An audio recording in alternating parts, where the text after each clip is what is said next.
नमस्कार, आप देख रहे हैं अनादि टीवी में हूं आपके साथ अभिषेक भट्टाचार्य। यूपी में उपचुनाव से पहले एनडीए में सीटों को लेकर घमासान मचा हुआ है। यूपी सरकार में कैबिनेट मंत्री संजय निषाद और केंद्रीय मंत्री जयंत चौधरी के तेवरों ने खलबली मचा दी है।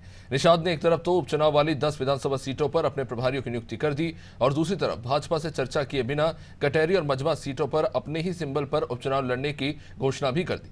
निषाद ने बयान दिया था कि लोकसभा चुनाव में 578 जातियों ने बीजेपी के सिंबल को वोट नहीं दिया। निषादों की संख्या बढ़ रही है, इसलिए बीजेपी को भी सोचना चाहिए, कहीं खामियाजा ना भुगतना पड़ जाए।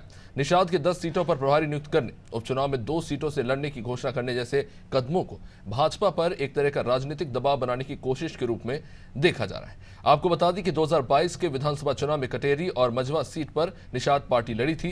कटेरी सीट पर निषाद पार्टी के प्रत्याशी को हार का सामना करना पड़ा। वहीं मझवा विधानसभा सीट पर निषाद पार्टी के प्रत्याशी डॉक्टर विनोद बिंद चुनाव जीत गए।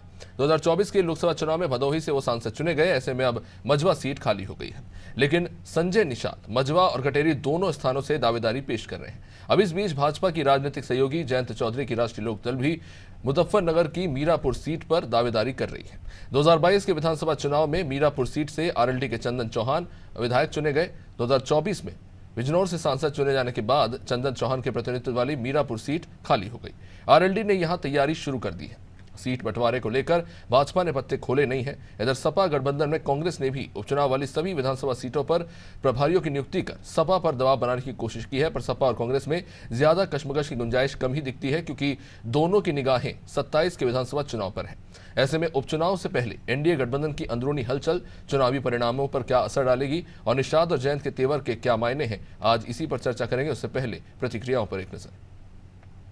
चुनाव लड़ने के अलावा कुछ जानती भी नहीं है, सिर्फ चुनाव चुनाव चुनाव, और उपलब्धि के नाम पर वो विपक्ष की खामियां बताने की कोशिश करती है।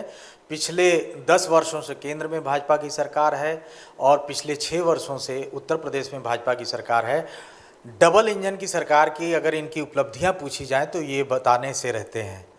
तो ऐसे में 10 सीटें ये जीतने का जो दावा कर रहे हैं, अभी आपने देखा लोकसभा चुनाव में ये अपनी उपलब्धियां नहीं बता पाए और जिसका नतीजा रहा कि उत्तर प्रदेश में भाजपा बुरी तरह से हारी। और चुनाव खत्म होने के बाद भी ये कुछ काम करने के बजाय ये अपना संगठन और चुनाव पे ही ध्यान दे रहे हैं और विपक्ष पूरी तरह से मजबूत है। राहुल जी के नेतृत्व में 10 सीटों पर चुनाव लड़ने के लिए तैयार है। 2024 के लोकसभा के आम चुनाव में भारतीय जनता पार्टी को उत्तर प्रदेश की जनता ने बाहर का रास्ता दिखाया और 10 की 10 सीटों पर भारतीय जनता पार्टी को जनता हराने जा रही है। उसका मूल कारण भी है कि जिन बुनियादी सवालों को लेकर के जनता नाराज थी, वो बुनियादी सवाल जस के तस बने हैं। अलबत्ता भ्रष्टाचार हो, स्वास्थ्य व्यवस्था हो, महंगाई हो, बेरोजगारी हो, उसमें बेतहाशा वृद्धि हो रही है। चाहे सड़कें गड्ढों में चली गई, एक भी बुनियादी सवालों पर भारतीय जनता पार्टी ने कोई हल नहीं किया।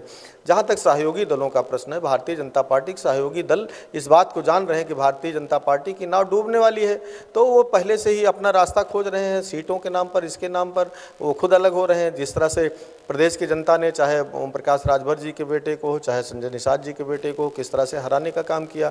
ये लोग भारतीय जनता पार्टी को गोद में बैठ करके सत्ता एंजॉय करना चाहते थे। वो पिछड़ों की बात करके सत्ता में आए थे और पिछड़ों को छोड़ करके सत्ता की गोद में बैठ गए, तो जनता इनको इनकी जगह दिखा दी है, इसलिए भगदड़ मची। आगामी 10 सीटों के उपचुनाव में 10 की 10 सीटें एनडीए के खाते में आए, इसके लिए भारतीय जनता पार्टी काम कर रही है। चुनाव में हम योगी आदित्यनाथ जी की सरकार, भारतीय जनता पार्टी की सरकार की जो उपलब्धियां हैं उसके आधार पर जाएंगे, रिपोर्ट कार्ड के आधार पर जाएंगे।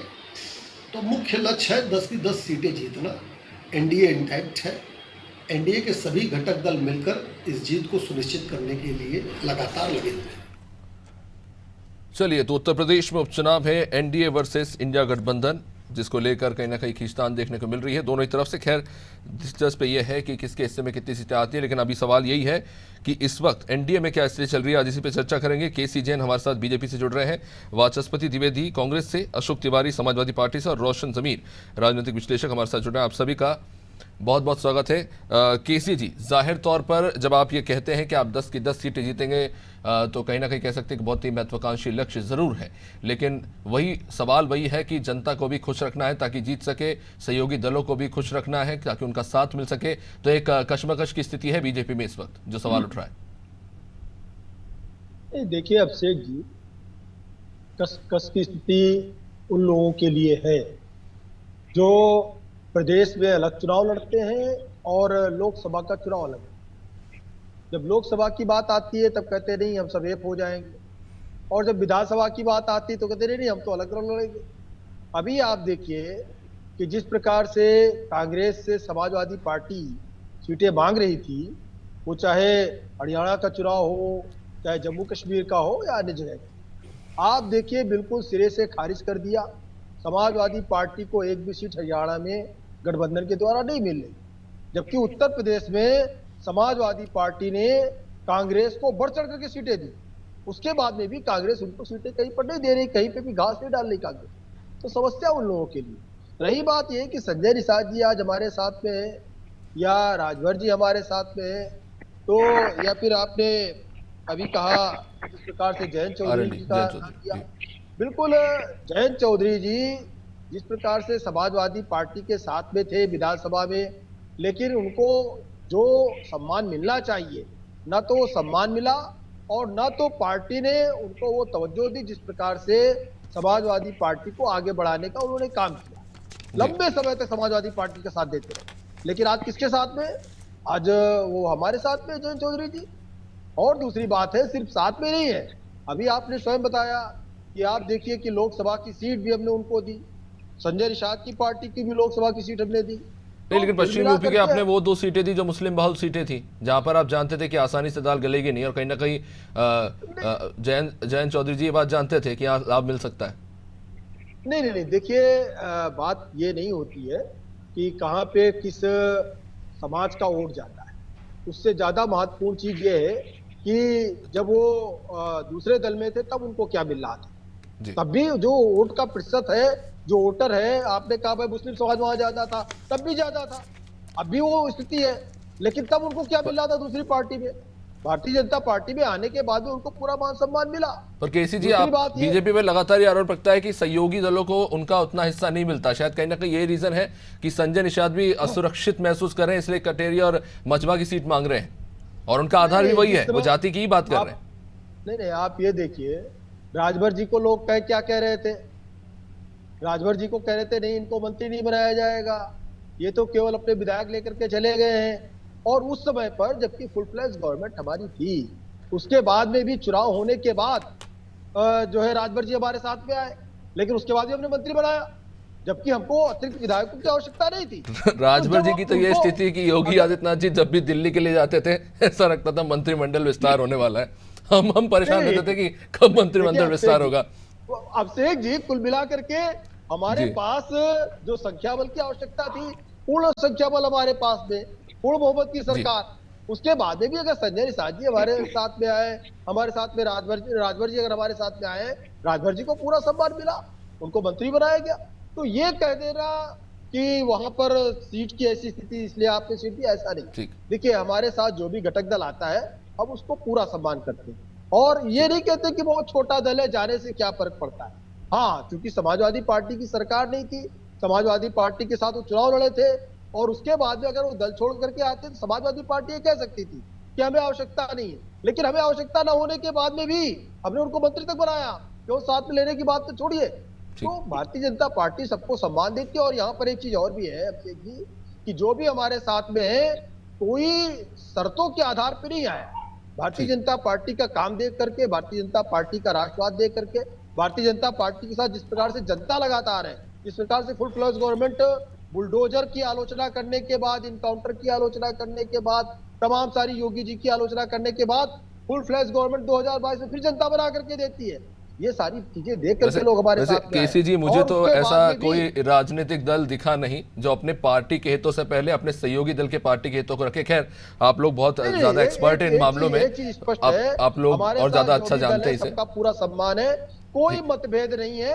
हाँ, उनको सीटें मांगना उनका अधिकार है, वो कितनी सीटें कहां से मांगते हैं वो एक अलग दल है। हमारे साथ गठबंधन में उनको अपनी पार्टी को बढ़ाने का, अपने लोगों को आगे बढ़ाने का, अपने लोगों को संतुष्ट करने का पार्टी के मुखिया का ये अधिकार होता है, उसकी जिम्मेदारी होती है।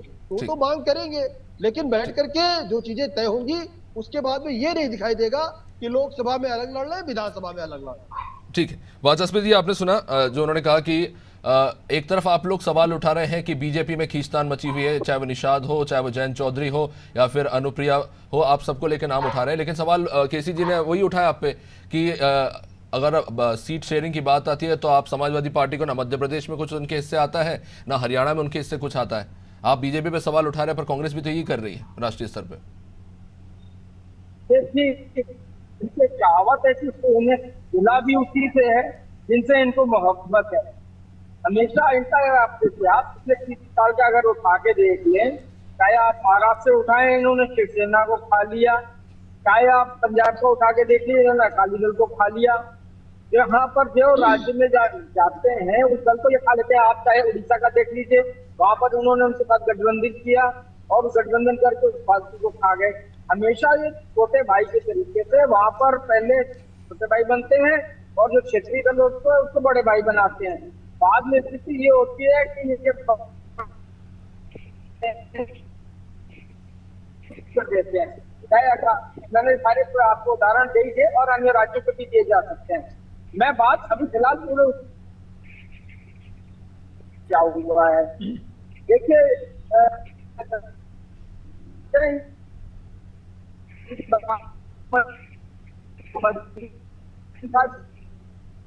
ना तो उनका नेतृत्व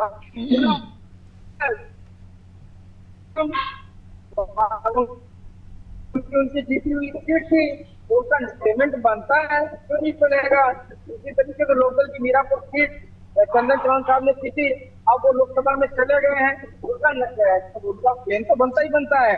अब सवाल को उनको आप मना कैसे कर सकते हैं। लेकिन डर ये नहीं है, डर ये है कि अब जो विधानसभा के चुनाव आएंगे उसमें इंडिया गठबंधन सपा और कांग्रेस मिलकर भाजपा को उत्तर प्रदेश में साफ करने वाली है। इनको एक ही सीट उत्तर प्रदेश मिलने वाली है।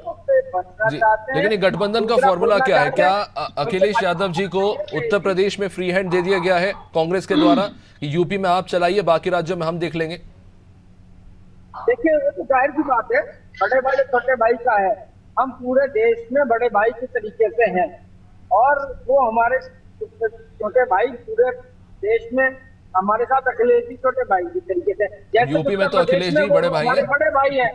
अभिषेक जी, वही मैं कह रहा हूँ ना, उत्तर प्रदेश में हमारे बड़े भाई हैं, हम छोटे भाई हैं और उनका हक बनता है। उनकी पार्टी का संगठन बहुत मजबूत है, उनका जनाधार बहुत है, तो हम तो छोटे भाई उत्तर प्रदेश में हैं। तो हमें जो अखिलेश जी जो हमें इस साल फराहम करेंगे, जो हमें दे देंगे, हम उससे लड़ेंगे। उन्होंने जो सीटें हमें दी उसके अनुपात में हमने देख लिया, उनकी सीटें जीती हैं, हम 50% जीते, हमने अपना वोट उनको ट्रांसफर किया।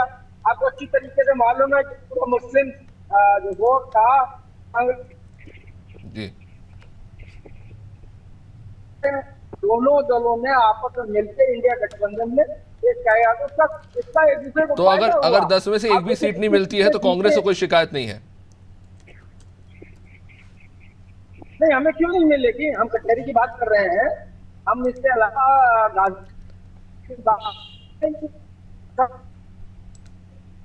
नहीं भी देंगे तो हमें बहुत शिकवा नहीं है।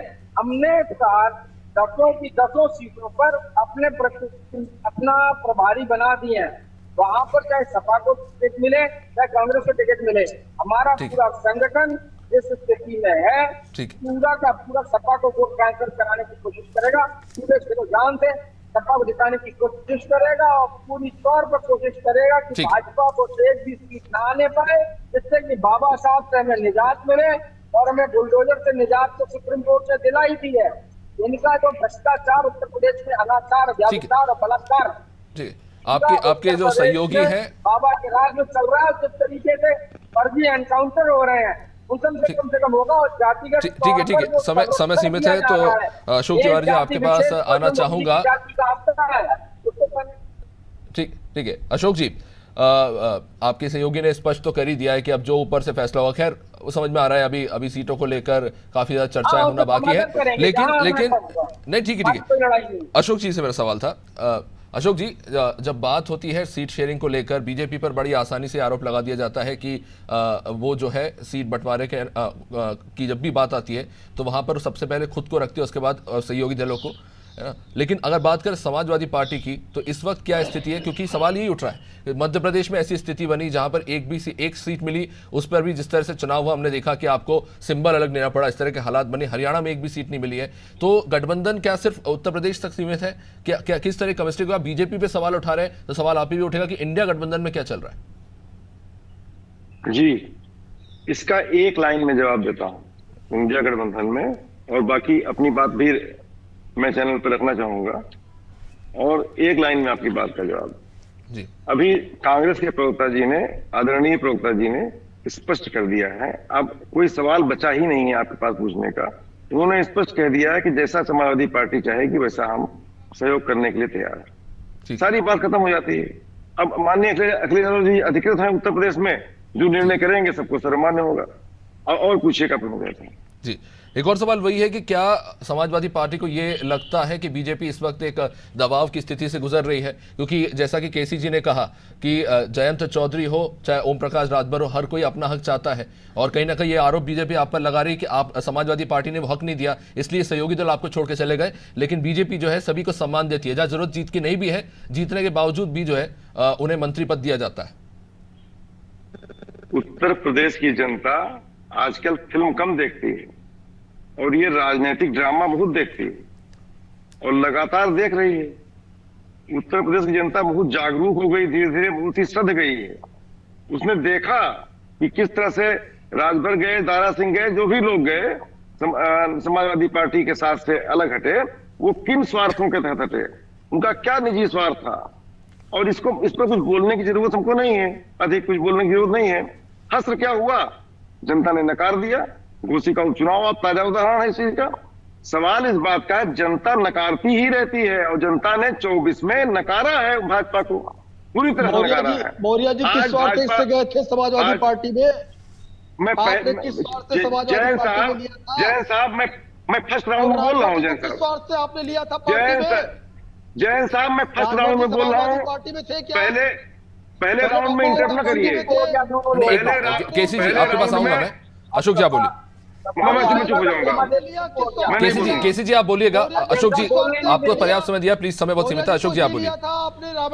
ठीक है केसी जी आपको ही समय दूंगा, प्लीज उन्हें बोलने दीजिए। मौर्य जी ने रामायण जलाना शुरू किया, इसलिए आपने मौर्य जी को लिया था कि मौर्य जी आ जाएंगे भारतीय जनता पार्टी से, रामायण जलाने का काम करेंगे। चलिए अब तो है भी नहीं ना वो पार्टी में, अब वो अलग मुद्दा, उस पर बाद में बात करें। केसी अशोक जी बोलिए। किस स्वार्थ से गए? अगर समाजवादी पार्टी दूसरे को बता रही है किस स्वार्थ से गए, तो समाजवादी पार्टी को यह भी बताना चाहिए उन्होंने जिन जिन लोगों को लिया, चाहे राजभर जी को लिया था। केसी जी अगर आप बोलने देंगे तब तो जवाब मिलेगा। एक मिनट बोलने तो दीजिए उन्हें, वो तो सवाल है मैंने पूछ लिया, वो इसी का जवाब दे रहे हैं। अशोक जी बोलिए। इस तरह से बोलने पर मैं चुप हो जाऊंगा आदरपूर्वक। यही हमारा सम्मान है चैनल के लिए। चैनल के लिए मेरा सम्मान है कि मैं चुप हो जाऊंगा, मैं बोलूंगा ही नहीं। मुझे क्या जरूरत है फालतू बोलने की। सवाल इस बात का है, जनता जागरूक है उत्तर प्रदेश की। फिर वहीं शुरू करता हूं, जनता सब समझती है, जनता सारा नाटक देखती है, आनंद लेती है नाटक देखने का, और जनता फिर जवाब देती है अपने वोट से, अपने मतदान करने से जवाब देती है। लगातार जवाब दे रही है।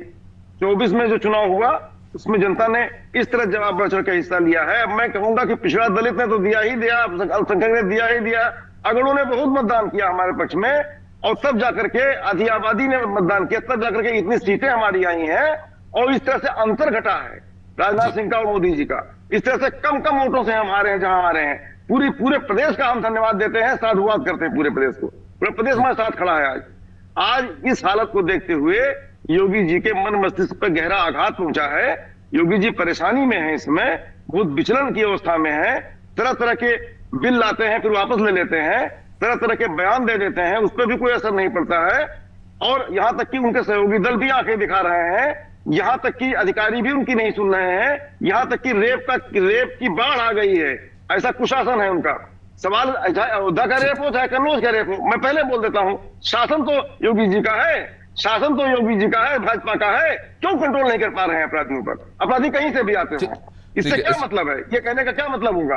तो आज सवाल इस बात का है कि सर फेक इनकाउंटर हो रहे हैं। अब मैं संक्षेप में भी बात कर रहा हूं। ऐसे सूरत हालात में भारतीय जनता पार्टी का शासन चंद दिनों का है। 27 में सरकार जा रही है, 10 के 10 चुनाव हम जीतने जा रहे हैं। ठीक है अशोक जी की जो बात है मैं उसको एक छोटे से सार में अभी मैं इस पे जवाब आपसे चाहूंगा कि वो यही कहने की कोशिश कर रहे हैं कि आपने तमाम दाव पेच जोड़ तोड़ करे सहयोगी दलों को साथ लाए फिर भी आपको सफलता लोकसभा चुनाव में नहीं मिली। किसी जी मैं आपको जरूर आऊंगा। रोशन जमीर जी बहुत देर से इंतजार कर रहे हैं। रोशन जी ये जो केमिस्ट्री है बीजेपी की छोटे दलों के साथ वो किस हद तक सफल होती हुई दिख रही है? लोकसभा चुनाव में हमने देख लिया कि आपने जोड़ तोड़ जरूर किया लेकिन उसका कुछ खास लाभ मिलता नजर नहीं आया। अब इस उपचुनाव में क्योंकि इन्होंने 10 सीटें जीतने का एक महत्वाकांक्षी लक्ष्य रखा है जिनमें ज्यादातर जो स्ट्रॉन्ग होल्ड सीटें वो समाजवादी पार्टी के पास है, ऐसे में सहयोगी दल क्या भूमिका निभाएंगे और बीजेपी का इस वक्त इनको लेकर क्या लगता है, किस तरह की स्ट्रेटेजी है?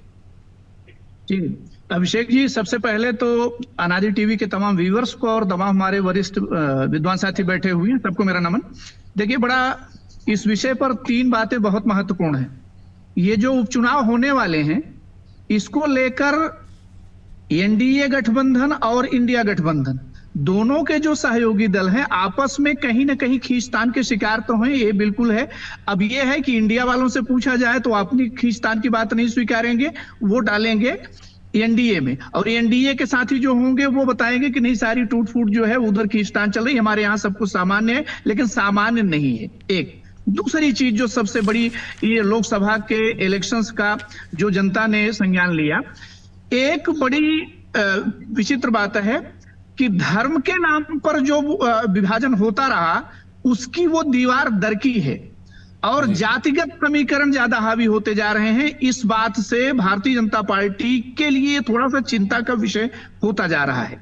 रह गई बात माननीय योगी जी के, तो माननीय योगी जी तुरंत फैसले लेने के लिए माने जाते हैं लेकिन कभी कभी जल्दबाजी में फैसले उतने जनता की नब्ज को पकड़ नहीं पाते। उनके जो मूल मुद्दे हैं जनता के, बेरोजगारी है और भूखमरी है, स्वास्थ्य है, शिक्षा है, चिकित्सा है, इन पर उनको ध्यान देने की आवश्यकता है, परंतु वो अपने संगठनात्मक रूप में वहां की समस्याओं में इतने उलझे हुए हैं कि आपने जैसा अभी और प्रवक्ता बोल रहे थे कि बलात्कार की बाढ़ सी आ गई है। मैं ये नहीं कहता कि उनके शासन में ऐसा आ गया है, लेकिन संजोग कभी कभी ऐसा होता है कि कहीं ना कहीं ज्यादा से ज्यादा रेप की घटनाएं सुनाई पड़ी। अच्छा, जनता के बीच में अगर संगठन में कोई मतभेद चल रहा है इसकी अफवाह पर उड़ जाए, मैं नहीं जानता चाहिए है कि नहीं, सबको पता है, पूरे देश में एक नैरेटिव सेट हो चुका है कि केंद्र से योगी जी के रिश्ते उतने अच्छे नहीं है। तो इन चीजों का जो एक जनता के बीच में जा रहा है मैसेज, वो गलत जा रहा है। वो भारतीय जनता पार्टी के लिए इस पर विचार करने की आवश्यकता है और सुधार करने की भी आवश्यकता है। क्योंकि हम उपचुनाव की बात कर रहे थे, अब क्षेत्रीय मुद्दे काफी ज्यादा हावी रहते हैं, क्षेत्रीय मुद्दे हो या जातीय समीकरण हो, ये बड़ा एक इंपॉर्टेंट फैक्टर है जिसे जाहिर तौर पर दोनों ही तमाम राजनीतिक दल साधना चाहेंगे। तो वहां पर आप बीजेपी को कहां फंसता हुआ देख रहे हैं? क्योंकि एक तरफ निषाद है जो 2 सीटें मांग रही है, एक तरफ आरएलडी मांग रही है, पश्चिम यूपी में तो सफल है। अब क्या लगता है कि बीजेपी इनके साथ सीट शेयर करेगी या बीजेपी 10 की 10 सीटों पर खुद लड़ेंगे? वैसे ये कमी लग रहा है। देखिए जहां तक मैं समझता हूं कि भारतीय जनता पार्टी इतनी समझदार है कि सहयोगियों को अपने साथ ऐसे मौके पर, हमारे ख्याल से, बाकी उनके रणनीतिकार बताएंगे कि भारतीय जनता पार्टी जो भी डिसीजन लेगी, ये जो क्षेत्रीय दल मांग भी रहे हैं, ये कोई बड़ी डिमांड नहीं है। भारतीय जनता पार्टी इससे ऊपर आएगी। ये एक मनोवैज्ञानिक बढ़त लेने का तरीका है ताकि आने वाले 2027 के चुनाव में उनको वेटेज मिल सके। ये सब लोग जान रहे हैं। तो भारतीय जनता पार्टी सिर्फ एक जगह फंस रही है, उसके जो निर्णय सरकार के लगातार जन विरोधी होते जा रहे हैं, वो जनता के बीच में डाइजेस्ट नहीं हो रहे हैं। एक चीज पर, इस पर ध्यान देना होगा। दूसरी चीज ये है कि धर्म और जाति के चक्कर में इस समय जातीय समीकरणों की ज्यादा जो है वरीयता समाज में होती जा रही है। धर्म थोड़ा सा गौड़ हुआ है इन चुनाव के बीच में। तो भारतीय जनता पार्टी के पास 3 चुनौती मेन रूप से है। एक तो आंतरिक संगठन की जो भी बातें हैं उनकी वो सार्वजनिक ना हो, अंदर सब खानों में कुछ न कुछ चलता ही रहता है, इतना बड़ा संगठन है, वर्ल्ड की सबसे बड़ी पार्टी है। समय कम है, माफी चाह रहा हूं, बीच में रहूंगा। केसी जी सिर्फ 30 सेकंड है, आप जो बात कहना चाह रहे थे आपके सिर्फ 30 सेकंड है। जी, देखिए अभी द्विवेदी जी हमारे कांग्रेस के साथी कह रहे थे कि भारतीय जनता पार्टी जिसके साथ संगठन में आती है वो पार्टी पीछे हट जाती है। तो देखिए नीतीश जी को इस चीज का एहसास हो गया था कि इंडी गठबंधन में जाने के बाद उनका क्या होने वाला है, इसलिए नीतीश जी ने उससे किनारा कर लिया, वो इंडिया गठबंधन में आ गए। तो किस पार्टी ने किनारे लगाया, किन किन पार्टियों को किनारे लगाया, ये किसी से छुपा नहीं है। और एक चीज है, ये अभी भी कह रहे हैं कि नहीं हम बड़े भाई हैं, बड़े दल हैं, और नीतीश जी ने ही पूरी बिसात बिछाई थी इंडी गठबंधन की, सबको साथ मिलाने की, वो चाहे ममता जी से मिलना हो चाहे अखिलेश जी से मिलना हो। तब तो कहीं पे कांग्रेस दूर दूर तक दिखाई नहीं दे रही थी, और उसके बाद में जब मलाई खाने का नंबर आता है तो कांग्रेस कहती नहीं हम तो बड़े भाई हैं, क्योंकि इंदिरा गांधी जी से लेके नेहरू जी से लेके सब गांधी परिवार के प्रधानमंत्री हुए। गांधी परिवार 70 साल तक पूरी सत्ता में रही। माफी चाह रहे हैं, चर्चा बीच में रुकना। बहुत बहुत शुक्रिया आप सभी मेहमानों का। अब समय इजाजत नहीं देता इस चर्चा को आगे बढ़ाने का। तो सीट शेयरिंग एक बड़ा सवाल है 10 सीटों पर, चाहे वो इंडिया गठबंधन हो या फिर एनडीए हो। तमाम राजनीतिक दल अपनी अपनी जुगत में लगे हुए हैं, कौन किससे अपनी हिस्सेदारी तय कर सके, इसको लेकर फिलहाल काफी ज्यादा कह सकते हैं कि चर्चाएं बनी हुई है और जोरदार बहस का दौर भी कहीं ना कहीं देखने को मिल रहा है। तमाम राजनीतिक दल अपनी पूरी ताकत झोंक रहे हैं ताकि ज्यादा से ज्यादा सीटें अपने हिस्से में ला सके। खैर देखना होगा कि उपचुनाव का ये दंगल किस ओर जाएगा और किस पार्टी के हिस्से कितने सीटें आएगी, और नतीजों के बाद स्पष्ट होगा कि किसकी रणनीति सफल रही। लेकिन फिलहाल इस कार्यक्रम में इतना ही। आप देखते रहिए अनादि टीवी। नमस्कार।